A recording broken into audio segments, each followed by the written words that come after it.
Hi all, welcome back to our channel smart Soni Shiva. ఈరోజు మన వీడియోలో ఎంతో కమ్మగా ఉండే కొత్తిమీర టమాటా పచ్చడిని చూపిస్తున్నాను. సేమ్ మనం పట్టిన పచ్చడిలా ఉంటుందండి, కానీ అప్పటికప్పుడు చేసుకొని ఫ్రిడ్జ్లో 10 days వరకు స్టోర్ చేసుకోవచ్చు. పాడవకుండా చాలా బాగుంటుంది. దోశలోకైనా, ఇడ్లీలోకైనా, అలాగే అన్నంలోకైనా చాలా పర్ఫెక్ట్గా ఉంటుంది. సో వీడియోని స్కిప్ చేయకుండా లాస్ట్ వరకు చూసేయండి. ఈ కమ్మనైన పచ్చడిని ఎలా చేసుకోవాలో చూసేద్దాం. ముందుగా స్టవ్ మీద ప్యాన్ పెట్టేసుకొని అందులోకి 2 tablespoons దాకా ఆయిల్ వేసుకోవాలి. ఇప్పుడు ఇందులోకి కట్ చేసుకున్న 1 కప్ కొత్తిమీర వేసుకోవాలి. కప్ వైజ్ అయితే 1 కప్ అండి. కట్టల వైజ్ చెప్పాలంటే నేను చిన్న సైజువి 2 కట్టలు తీసుకొని కట్ చేశాను. సో ఇలా వేసేసుకున్న తర్వాత వీటిల్ని ఒకసారి కలిపేసుకొని ఫ్రై చేసేసుకోవాలి. ఇలా ఒకసారి అంతా బాగా కలిపేసుకున్న తర్వాత ఇప్పుడు ఇందులోకి పచ్చిమిర్చిని వేసుకోవాలి. నేనైతే ఇక్కడ ఒక 12 నుంచి 13 పచ్చిమిర్చి వరకు వేసుకుంటున్నానండి. మీరు మీ కారానికి తగ్గట్టు వేసుకోవచ్చు.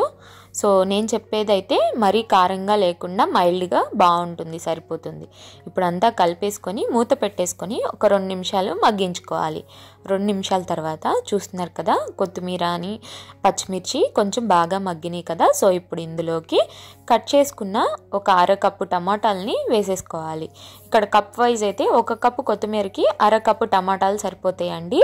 అలా కాకుండా మామూలు కట్టల వైజ్ అయితే 2 మీడియం సైజు కొత్తిమీర కట్టలకి ఒక 7-8 టమాటాలని ఇలా కట్ చేసుకొని వేసేసుకోవాలన్నమాట. ఇప్పుడు అంతా బాగా కలిసే విధంగా కలిపేసుకొని మూత పెట్టేసుకొని మధ్య మధ్యలో కలుపుకుంటూ వీటిల్ని కూడా వేయించుకోవాలి టమాటాలు మెత్తపడేంత వరకు. సో ఇప్పుడు ఇంకొకసారి ఒక 2 నిమిషాల తర్వాత మూత తీసి చూడండి. చూస్తున్నారు కదా, టమాటా అనేది కొంచెం సాఫ్ట్గా అయిపోయింది. కొత్తిమీర కూడా ఇంకొంచెం బాగా వేగిపోయింది అనమాట. సో ఇప్పుడు ఇందులోకి పొట్టు తీసి పెట్టుకున్న ఒక 7-8 వెల్లుల్లి రెబ్బల్ని వేసుకోండి. ఇందులోకే కొంచెం చింతపండు వేసుకోండి, చాలా కొంచెం అండి. వేసేసుకొని అంతా బాగా కలిసే విధంగా కలిపేసేసుకోవాలి. కలిపేసుకున్న తర్వాత ఇప్పుడు మళ్ళీ మూత పెట్టేసుకొని 1 నిమిషం పాటు మగ్గించుకోవాలి. కొంచెం వెల్లుల్లి అనేది మగ్గిందాకా మగ్గించేసుకోవాలి. ఇప్పుడు 1 నిమిషం తర్వాత మూత తీసి మళ్ళీ అంతా ఒకసారి బాగా కలిపేసుకోవాలి.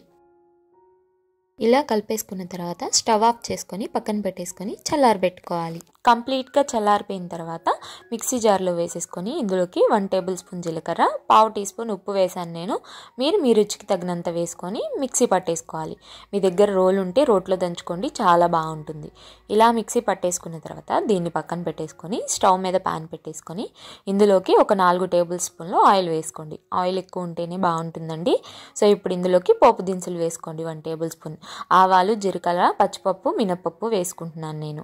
సో వేసేసుకున్న తర్వాత ఇందులోకి 4 వెల్లుల్లి దంచుకొని వేసుకొని ఇందులోనే 2 ఎండుమిర్చి వేసుకొని అంతా బాగా ఫ్రై అయ్యేంత వరకు ఫ్రై చేసేసుకోవాలి. ఇవి కొంచెం ఫ్రై అయిపోయిన తర్వాత ఇందులోకి ఒక 1/2 teaspoon దాకా ఇంగువ, 2 రెమ్మల కరివేపాకును వేసుకొని మళ్ళీ అంతా బాగా ఫ్రై అయ్యేంత వరకు ఫ్రై చేసుకోవాలి. ఇవి కొంచెం ఫ్రై అయిపోయిన తర్వాత ఇందులోకి ముందుగా మిక్సీ పట్టి పెట్టుకున్న పచ్చడిని వేసేసుకోవాలి. వేసేసుకొని తాలింపులో బాగా వేగిందాకా వేయించేసుకోవాలి. బాగా కలుపుకుంటూ వేయించుకోవాలి. ఇక్కడ మనం పచ్చడిని వేయించే దాన్ని బట్టి మనకి పచ్చడి నిల్వ ఉంటుందండి.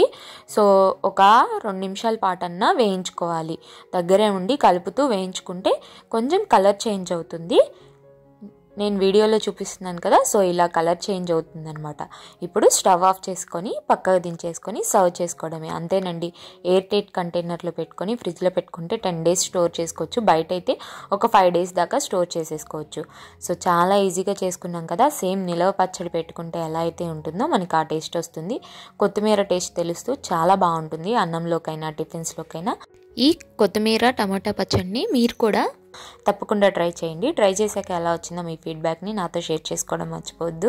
వీడియో నచ్చితే లైక్ చేయండి, మీ ఫ్రెండ్స్ అండ్ ఫ్యామిలీ రిలేటివ్స్కి షేర్ చేయండి. ఇంకా ఇలాంటి ఎన్నో ఈజీ రెసిపీస్ కోసం smart Soni Shiva channel subscribe చేయండి. మరో మంచి వీడియోతో మళ్ళీ మీ ముందుకు వచ్చేస్తా. అంతవరకు సెలవు. Bye all.